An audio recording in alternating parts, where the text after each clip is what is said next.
اللهم بارك على محمد وعلى آل محمد كما باركت على إبراهيم وعلى آل إبراهيم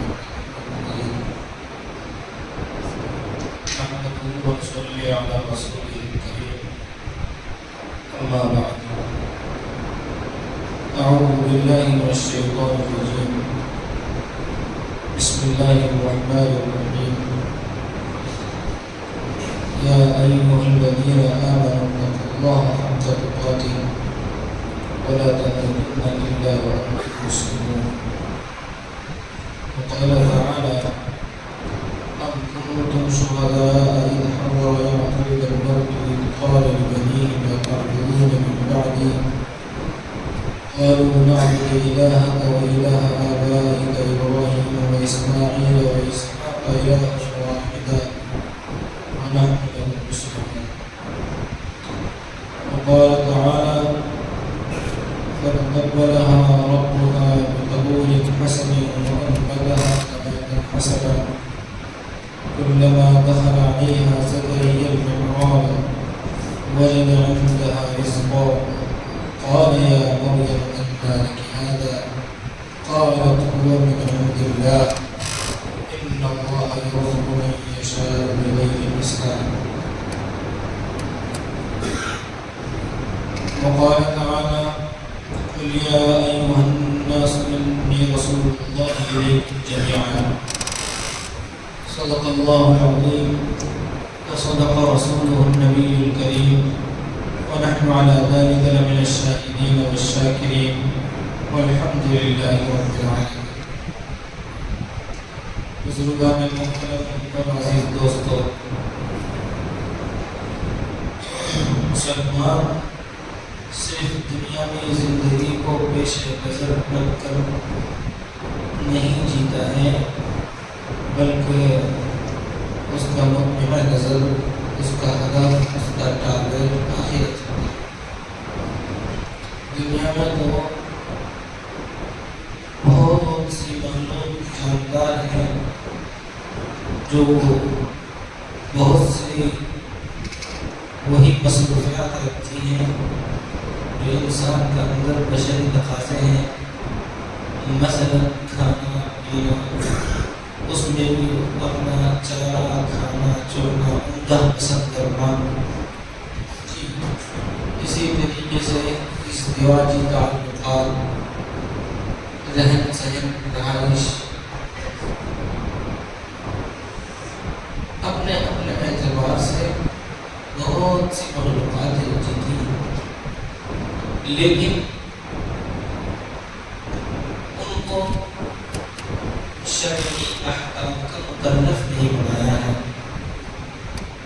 ظلم اور زیادتی تو ان کے لیے بھی منع ہے۔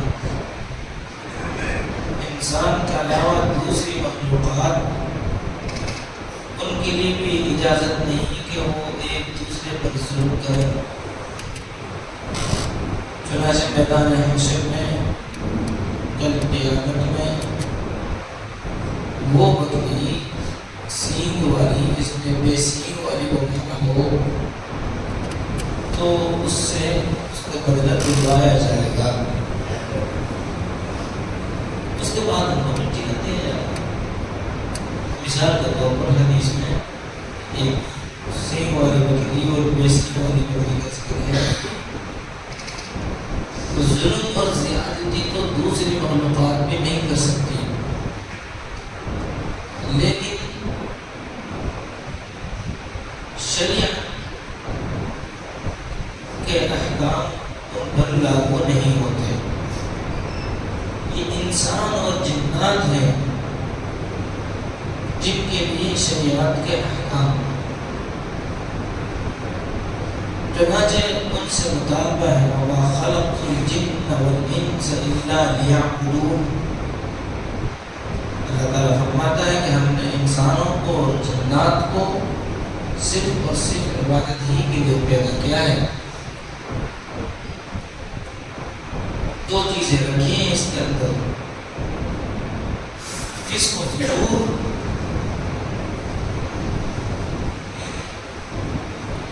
اور تقویٰ طہارت۔ انسان کے اندر ہی یہ دونوں مادے ہیں، فَأَلْهَمَهَا فُجُورَهَا وَتَقْوَاهَا، فسق و فجور کا مادہ بھی ہے،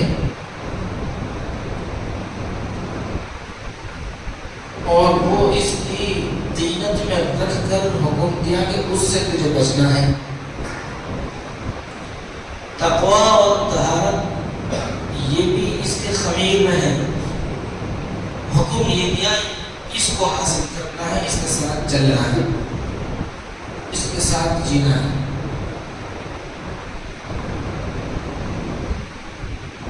اگر صحیح تربیت ہوگی، صحیح تعلیم ہوگی، صحیح نگہبانی ہوگی،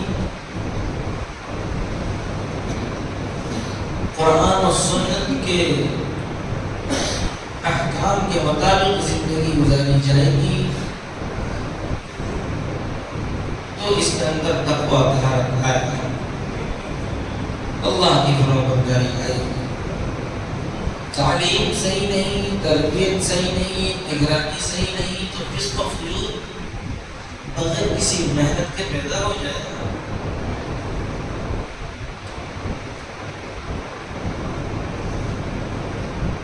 تو میں یہ عرض کر رہا تھا کہ مسلمان صرف دنیاوی زندگی کو سامنے رکھ کر نہیں جیتا، اس کا ہدف، اس کا ٹارگیٹ آخرت ہے، وہاں کی کامیابی حاصل کرنا ہے۔ اور قرآن کریم کے شروع میں ہی اللہ تعالیٰ نے یہ بات واضح فرما دی کہ یہ قرآن کریم جن لوگوں کے لیے ہدایت کا سامان بنے گا وہ ہیں جو متقی ہوں گے، نمازی ہوں گے، راہ خدا میں خرچ کرنے والے ہوں گے، اور آخرت پر یقین رکھنے والے ہوں گے۔ تو بالآخرۃ ہم یوقنون، آخرت پر یقین، خدا کا خوف ہوگا۔ وَأَمَّا مَنْ خَافَ مَقَامَ رَبِّهِ، اللہ کے سامنے کھڑے ہونے سے، حساب دینے سے خوف رکھے، تو خوف ہوگا تو پھر اگلا قدم وَنَهَى النَّفْسَ عَنِ الْهَوَىٰ، پھر اپنے نفس کو شہوانی نفسانی خواہشات سے بچائے گا۔ تو اللہ تعالیٰ نے ایسے لوگوں کے لیے اعلان فرما دیا فَإِنَّ الْجَنَّةَ هِيَ الْمَأْوَىٰ، جنت ان لوگوں کو ٹھکانا ہوگا۔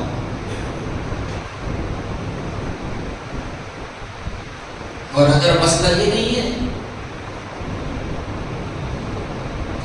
وَأَمَّا مَنْ طَغَىٰ وَآثَرَ الْحَيَاةَ الدُّنْيَا، خدا اور رسول سے بغاوت والی زندگی گزارے گا، دنیا ہی کی زندگی کو پیش نظر رکھے گا،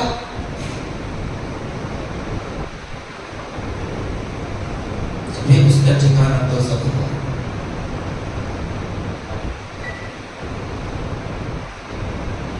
معلوم ہوا کہ مسلمان کے ایمان میں، اس کے خمیر میں، اس کے سوچ میں، اس کے ارادے میں بنیادی چیز آخرت کا یقین ہے۔ بنیادی چیز کیا ہے جی؟ آخرت کا یقین۔ اگر اس کو آخرت کا یقین ہوگا، صحیح معنی میں اس پر یقین رکھے گا، تو یہ اللہ کا خوف کھائے گا، یہ برائیوں سے بچے گا۔ ورنہ تو میرے عزیزوں اور دوستوں، دنیا میں آپ کتنے ہی بہترین انتظامات نظام کو صحیح کرنے کا بنا دیں، جگہ جگہ پر، چوراہے پر، نکڑوں پر آپ پولیس بٹھا دیں، پولیس کا پہرا لگا دیں، کیمروں کو فٹ کر دیا جائے، لگا دیا جائے، کیمروں کا انتظام کر دیا جائے، تو بس جب تک اس کی نظر کیمرے پر ہوگی اور جب تک اس کی نظر پولیس پر ہوگی، تب تک تو وہ اپنا آپ کو بچائے گا، ورنہ جیسے ہی وہ چوکیدار کی نظر سے، کیمرے کی نظر سے اوجھل ہوگا، اپنا کام کر جائے گا۔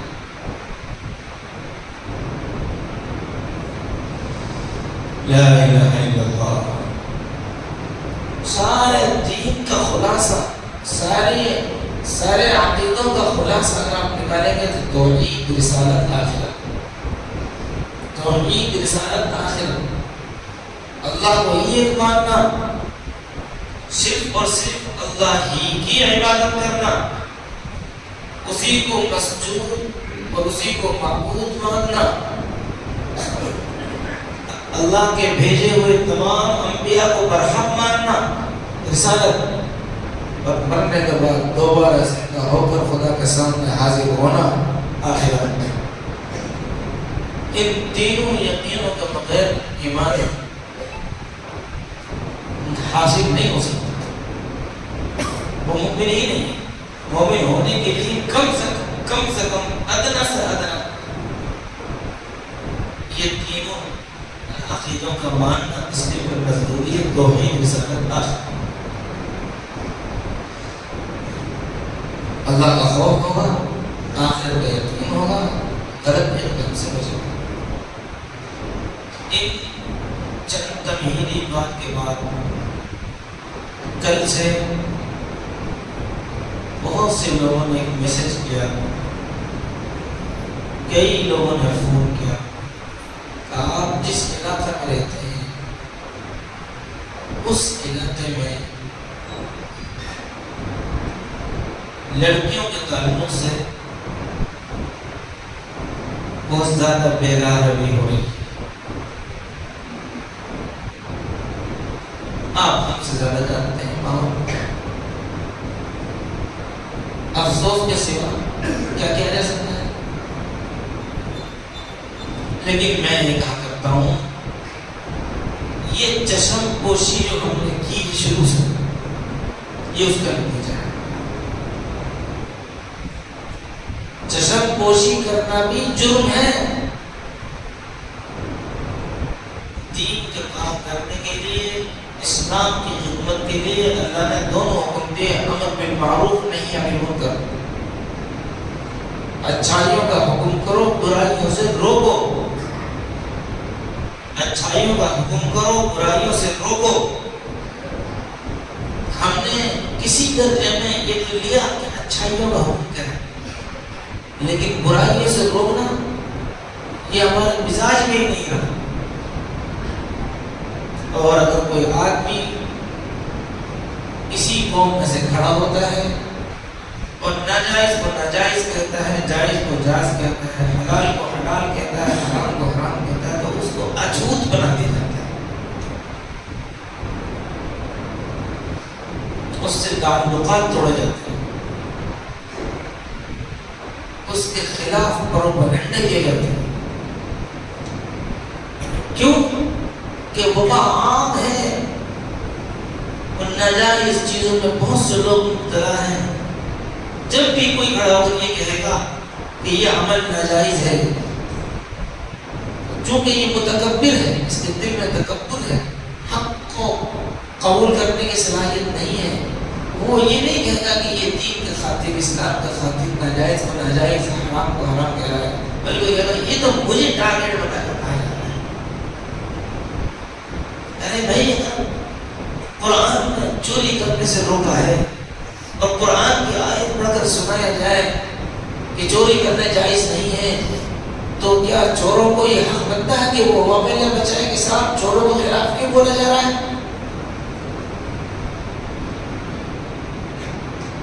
اگر قرآن نے زنا سے روکا ہے، وَلَا تَقْرَبُوا الزِّنَا، قریب ہی مت جاؤ، تو کیا زانی اور بدکار کو یہ حق بنتا ہے کہ صاحب ہمارے خلاف آیتیں پڑھ کر کیوں سنائی جاتی ہیں؟ کیا آپ قرآن کی آیت سننے کو تیار نہیں؟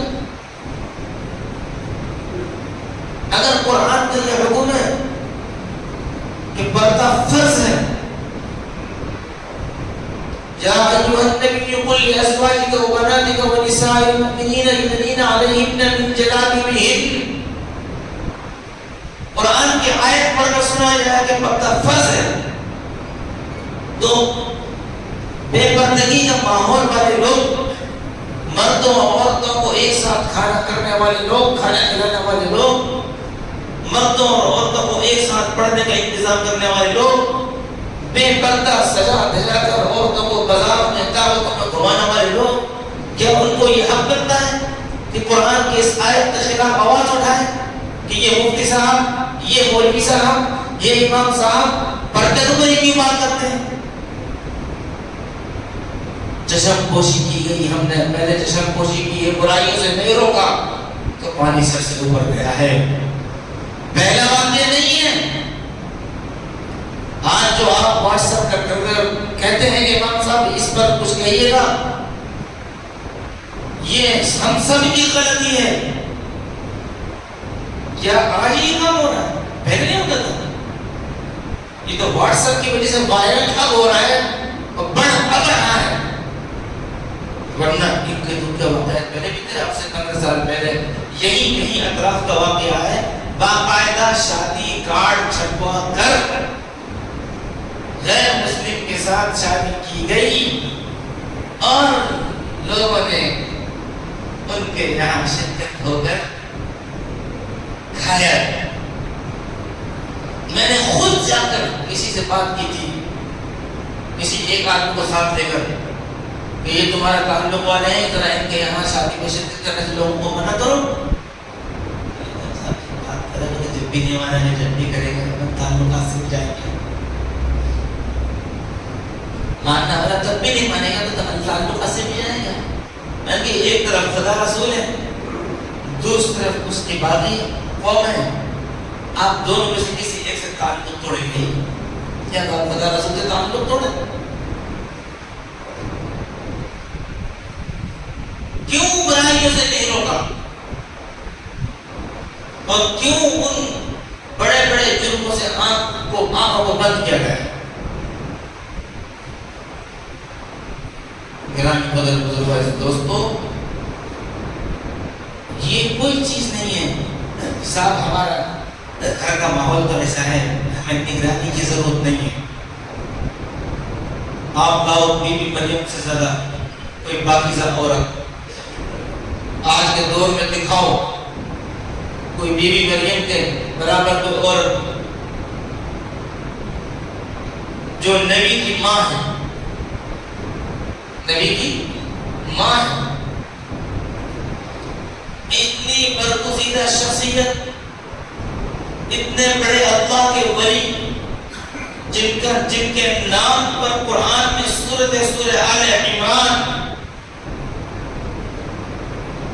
ان کی بیٹی،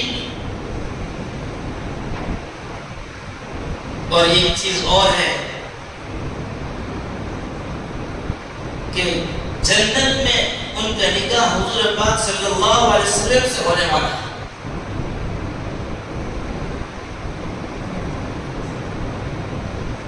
رہ رہی ہے بیت المقدس میں، جو اس وقت دنیا کے لیے قبلہ ہے،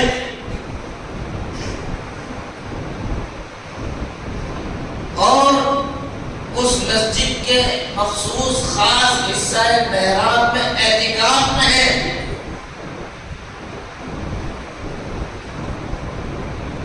باہر تالا بھی ہے، نگرانی کرنے والے، تربیت کرنے والے، مربی اور استاذ اس وقت کے نبی حضرت زکریا علیہ السلام میں جو خاتون ہے۔ لاؤ تو صحیح ایسا ماحول، بیٹا نبی، باپ وہی ہے کامل، خالو وقت کا نبی، اور نسبتیں ہونے والے امام الانبیاء سے تالا کے بھیتر محراب میں داخل ہوتے ہیں زکریا علیہ السلام تو پھل اور فروٹ رکھتے ہیں۔ حضرت زکریا علیہ السلام فرماتے ہیں کہ انا لک ھذا، مریم نگراں میں ہوں، مربی میں ہوں، دانا پانی کا انتظام کرنے والا میں ہوں، لیکن میں یہ دیکھ کیا رہا ہوں، یہ فروٹ کہاں سے آئے ہیں؟ حضرت خود دیکھ رہے ہیں کہ تالا میں ہیں، لیکن نگرانی کا حق ادا کیا. اللہ کو اتنا پسند آیا بیٹیوں کی نگرانی، بچیوں کی تربیت اور نگرانی. اللہ کو یہ عمل اتنا پسند آیا، قرآن میں ہی رکھ دیا. انا لکی ھذا، مریم یہ کہاں سے آیا؟ پاک بی بی مریم نے فرمایا وہ من عند اللہ. جب آدمی کی نظر اسباب سے ہٹ جاتی ہے تو اللہ بغیر اسباب کے دکھلا کر دکھاتا ہے. ان اللہ یرزق من یشاء بغیر حساب. یہ ایمانی جواب انہوں نے دیا. لیکن زکریا علیہ السلام کا سوال قیامت تک کے مسلمانوں کو اللہ نے سبق سکھانے کے لیے قرآن میں رکھ دیا. تمہاری بیٹی بی بی مریم سے زیادہ پاک نہیں ہو سکتی، تمہارا گھر بیت المقدس سے زیادہ پاک نہیں ہو سکتا، تمہاری نگرانی زکریا علیہ السلام جیسے نبی سے زیادہ بہترین نگرانی نہیں ہو سکتی. جب اللہ کا نبی اللہ کی نیت بندی ولیہ کاملہ سے سوال کر رہے ہیں یہ فروٹ کہاں سے آئے، تو چودھری صدی کے باپ مسلمان کو یہ حق نہیں ہے کہ بیٹی سے پوچھے تیرے پاس یہ موبائل کہاں سے آیا، تیرے پاس یہ کپڑے کہاں سے آئے، تیرے پاس یہ عمدہ سامان کہاں سے آیا ہے. زکریا علیہ السلام تو پوچھ رہے ہیں بی بی مریم سے انا لکی ھذا. اور ہم اور آپ ہیں کہ ہم اپنی بچیوں کو دیکھ رہے ہیں کہ ماشاءاللہ خوب سے خوب بہترین سے بہترین چیزیں ان کے پاس آ رہی ہیں. باپ پوچھ رہے ہیں ماشاءاللہ آسمان سے رزق نازل ہو رہا ہے. یہ انا لکی ھذا کا نعرہ آج لگانے کی ضرورت ہے. جتنی آپ کی کمائی ہے آپ جانتے ہیں، گھر میں جو کچھ آتا ہے آپ لاتے ہیں، آپ کی نگرانی ہے. اس سے زیادہ آ رہا ہے آپ دیکھ رہے ہیں تو آپ کہیے انا لکی ھذا. بیٹا یہ چیز کہاں سے آئی، کس نے لا کر دی، کیوں دی؟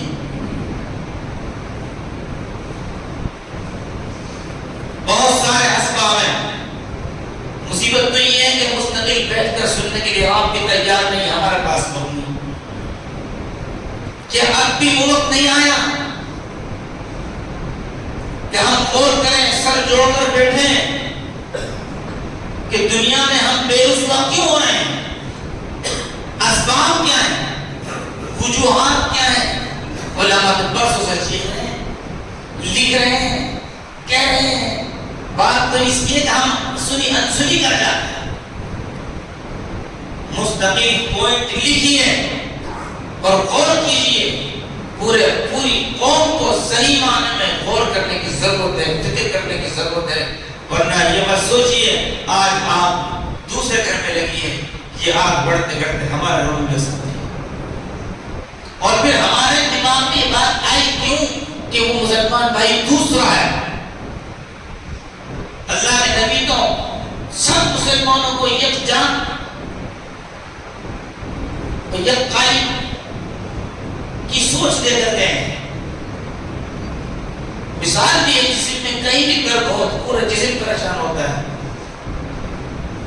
ہماری مائیں بہنیں کسی علاقے کی ہو، کسی محلے کی ہو، کسی گھرانے کی ہو، اگر ان کی عزت اور آبرو محفوظ نہیں ہے تو ہم کیوں بے فکر ہیں، ہم سوچ کیوں میرے طرف کہاں ہو رہی ہے. اس لیے یاد رکھیے، غور کرنا ہوگا آپ کو. بنیادی طور پر دو تین چیزیں میں بتا سکتا ہوں، لیکن اس پر بیٹھیے، غور کیجیے، سارے اسباب کو نگاہ میں لائیے. سب سے پہلی چیز بنیادی دینی تعلیم. بنیادی دینی تعلیم عورتوں کے لیے ہے ہی نہیں، گھر میں بھی نہیں رہی، اس کا انتظام بھی نہیں رہا. کیا اللہ کے نبی صرف مردوں میں نبی تھے، کیا عورتوں میں نبی نہیں تھے؟ اللہ کے نبی صلی اللہ علیہ وسلم ساری کائنات کے نبی ہیں. اور جیسے مردوں کے لیے احکام لے کر آئے ایسے ہی عورتوں کے لیے بھی احکام. اس لیے امت سے الگ ہٹ کر حضور صلی اللہ علیہ وسلم نے نکاح 11 فرمائے تاکہ عورتوں سے متعلق جو دین ہے وہ ان 11 مذکورات کے ذریعے سے عورت تک پہنچے. چونکہ آپ نبی ہیں تو آپ کے زمانے میں عورتوں کو مسجد میں آنے کی اجازت تھی، آپ الگ سے ان کے لیے خطاب فرماتے، عید بقرعید کے موقع پر الگ سے خطاب کرتے، اور ایک مرتبہ خود عورتوں نے چل کر مطالبہ کیا کہ حضرت مرد ہم پر غالب آتے جا رہے ہیں، آپ کی مجلس میں وہ آپ سے زیادہ قریب ہوتے ہیں، ہمارے لیے کوئی مخصوص وقت دیجیے۔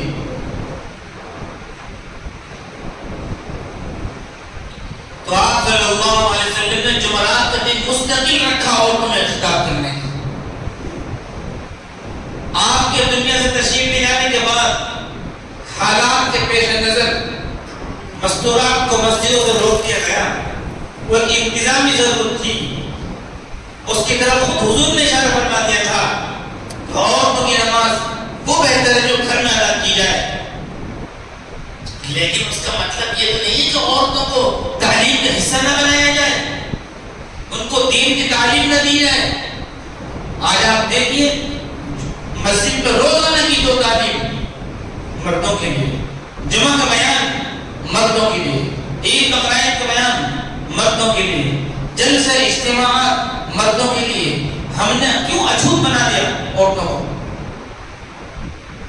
اور ہم عورتوں کے لیے الگ سے انتظامات کیوں نہیں کرتے؟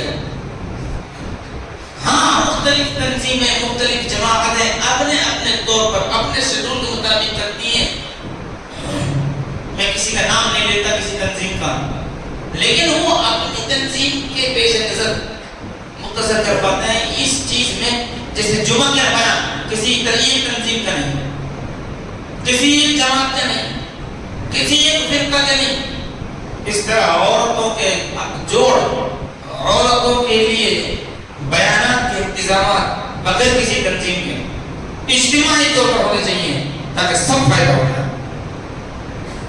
ہمارا دھیان دیا نا، پہلی چیز تعلیم،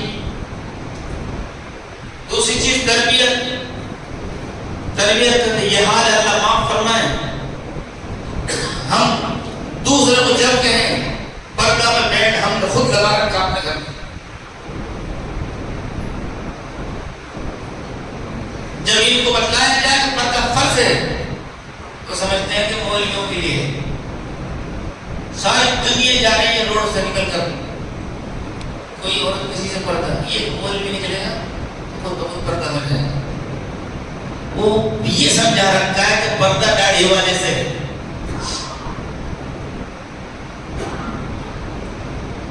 یہی ابھی آپ دیکھو، ابھی بھی آج کل اتنا درد ہے مسلمانوں کو، رسوائی جو ہو رہی ہے، اور جو آپ سے بات کرے اس کی، اس صاحب یہ وہ ٹھیک ہے، آپ اپنے بچیوں کو ذرا پردے کے ساتھ لے جاؤ دعوت میں، نہیں مانے گا، وہ خود لے جائے گا بے پردہ کر کے۔ اسباب تو یہی ہے نا، اس سے آگے تو حل ہے، محض دنیاوی تعلیم کے لیے ضروری ہے، یقیناً ہم بھی کہتے ہیں ضروری ہے۔ اسکول والوں نے کہا آپ کی بچی بغیر پیجامہ کا آئے گی، ہم نے پجامہ کر دیا، ہم اپنی بچی کو بغیر پائجامے کے اسکول خود بھیج رہے ہیں، کیوں صاحب؟ عجیب اسکول میں پڑھنے کا بڑا نامی گرامی اسکول ہے، خالی یہ تو کہتے ہیں چٹی پہنا کے پہنا، اسکرٹ پہنا کے بھیج دو، پجامہ، کوئی بات نہیں، بچی ہے، ننگا تو آدھا آپ نہ کرتے اپنے بچوں کو، قوم کے ہمدرد معلوم ہوتے جب بات کرتے ہیں، گھر کی عورتیں سج دج کر ننگے سر ہو کر دعوتوں میں جاتی ہیں، آپ کبھی جلسے میں تو نہیں کر گئے؟ آپ نے کبھی اپنی عورت کو کسی نصیحت کا انتظام کر کر، وعظ کا انتظام کر کر، آپ ان کو کبھی کسی دینی مجمع میں لے کر نہیں گئے؟ اور آپ خود ان کو آدھا ننگا کر کر بھاجا کر جاتے ہیں۔ آپ چاہتے ہیں ہمارے بچیوں کی عزت برقرار رہے، مخلوط تعلیم، مرد لڑکے لڑکی ایک ساتھ پڑھنے کا انتظام آپ خود کرتے ہیں، مخلوط دعوت ایک جگہ ہے، مرد بھی وہیں کھائیں گے عورتیں بھی کھائیں گے، جن لوگوں نے شکایت ہے کہ یہ ہمارے بچوں کو لے کے جا رہی، بچوں کو لے کر جا رہے ہیں، بھائی آپ نے گھر کا بے پردہ ہونا آپ کو بنا رکھا ہے، صاحب وہ تک ہمارے یہاں پردہ نہیں آتے. واہ سبحان اللہ. ہم کیسے کہیں دوسروں کی زیادہ غلط کیا ہے. انہوں نے اسکیم لگائی ہے غیر مسلم، انہوں نے اسکیم نکالی ہے کہ مسلمان بچوں کو لاؤ، ان کی عزت سے کھلواڑ کرو، ان کو جلا دو، مار دو، کاٹ دو، دفنا دو، ہم تمہاری قانونی ہیلپ کریں گے. آپ تو کسی اپنے قانونی ہیلپ کرنے کے لیے تیار نہیں. یہ ایک وجہ ہے. اور یہ بہت بڑی وجہ آج کا نوجوان ہے جو کماتا کم ہے، صبح 10 بجے سو کر اٹھے گا، 11 بجے وہ کارخانے جائے گا، 5 بجے کام بند کر دے گا، تھوڑا بہت بینیفٹ ملے گا تو گوٹ کھا جائے گا. عورتوں کو بھی تو خرچہ چاہیے. آپ خرچہ نہیں دے رہے، غیر ان کو یہ جھانسا دے رہے ہیں ہم پورا خرچہ دیں گے. یہ بھی تو ایک سبب ہے. آپ سے کمایا نہیں جاتا، دوسرے خوب کماتے ہیں اور پیسے دکھاتے ہیں، اس کے لالچ میں جاتی ہے. آپ کیا کر رہے ہیں؟ آپ تو اس کے لیے تیار نہیں. اگر محلے میں کوئی غریب بچی ہے جس کا شادی ہونے کا انتظام نہیں ہو رہا ہے، چلو میری بچی کی شادی ہو رہی ہے، میں اپنے 2-3 امیر اپنے بچوں کی شادی کریں اور یہ اسکیم نکال دیں، ہمارے محلے میں اتنا غریب شادی نہیں کر سکتے، میرے ساتھ مل کر شادی کر لیں، کھانا میرے یہاں ہوگا، نکاح کا انتظام میں کرواؤں گا، سارا انتظام میں کر دوں گا، نکاح ہمارے ساتھ مل جائے. آپ تو اس کے لیے تیار نہیں. صرف یہ دیکھ رہا ہے کہ غیر مسلم لے کر بھاگ گیا. بھاگنے پر مجبور کس نے کیا ہے؟ آپ نے کتنا سپورٹ کیا ہے؟ اور ان کی ہمت ہو کیوں رہی ہے؟ وہ کہہ رہے ہیں ہم تمہارا سپورٹ کریں گے، تمہارا خرچہ ہم اٹھائیں گے، انعام ہم دیں گے، قانونی جنگ کرنی پڑی تو ہم تمہاری طرف سے قانونی جنگ لڑیں گے. اس لیے میرے دوستو واٹس ایپ پر پھیلانے سے کچھ بھی نہیں ہوتا. اور خالی جو ہے کہ واٹس ایپ پہ کچھ میسج لکھ کر ہمدرد قوم کا ہمدرد بن کر پیش ہونے سے کوئی فائدہ نہیں ہے. تعلیم کا بہترین نظم، تربیت کا بہترین نظم یہ ہم کو کرنا ہوگا، پردے پر ہم کو آنا ہوگا، نگرانی ہم کو کرنی ہوگی. اور یہ آخری چیز اور کہہ دیتا ہوں میں، دل میں چونکہ آگ لگ رہی ہے اس لیے بار بار ذہن میں بات ہے، یہ بھی کہہ دوں، ہماری قوم کے جوانوں نے یہ سوچ رکھا ہے کہ ہماری بچیاں تو نیک ہو جائیں، لیکن ہم تو ہی قانون کے قانون، سردار کے سردار، فرعون کے فرعون رہیں. ان لڑکوں کے لیے تو آزادی ہے، نیکر پہن کر، چڈا پہن کر کہیں بھی گھومیں، کیسے بھی موبائل استعمال کریں، ایک ٹائم کی نماز نہ پڑھیں، کوئی بات نہیں. چیٹنگ میں لگا ہوا ہے، لگنے دے سب کے سامنے، سارا گھر میں موجود ہے، سارا گھر کے افراد، اور یہ نوجوان نکھٹو اکیلا چھت پر بیٹھا ہے. کیا بہنوں کے سامنے اس کی زندگی نہیں ہے؟ یہ کیا کر رہا اکیلا بیٹھ کر؟ یہ کہاں کا دھوکہ ہے صاحب؟ تو میں تو ایسے عیار مکار رہوں گا اور میری بہن بیٹیاں وہ رابیہ مسریہ بن جائیں. مردوں کو، نوجوانوں کو نیک بننا ہوگا. وہ دین پر آئیں گے تو اور آئیں گے. اس لیے کہ جس طریقے سے عورتوں کے اندر خدا کا خوف کو تسلیم کرنے کا مادہ زیادہ ہے، اسی طریقے سے بہکنے کی راہیں بھی زیادہ ہے. آپ تو کام پہ چلے گئے اور وہ اکیلی ہو گئی، ٹی وی سیریل کے سامنے وہ کیا دیکھیں، موبائل پر کیا دیکھیں، ان کے پاس خوب فرصت ہے غلط راستے پر جانے. اس لیے میرا عزیز میرے دوستوں، ان باتوں کو آپ ذہن میں رکھیں اور اس بات کو دماغ سے نکالیں کہ ہمارے نوجوان نہیں سدھریں گے لیکن ہماری لڑکیاں سدھر جائیں. نوجوانوں کی مرضی جہاں چاہے جھانکتے تاکتے گرے اور لڑکیاں دادیاں مسئلے بن جائیں.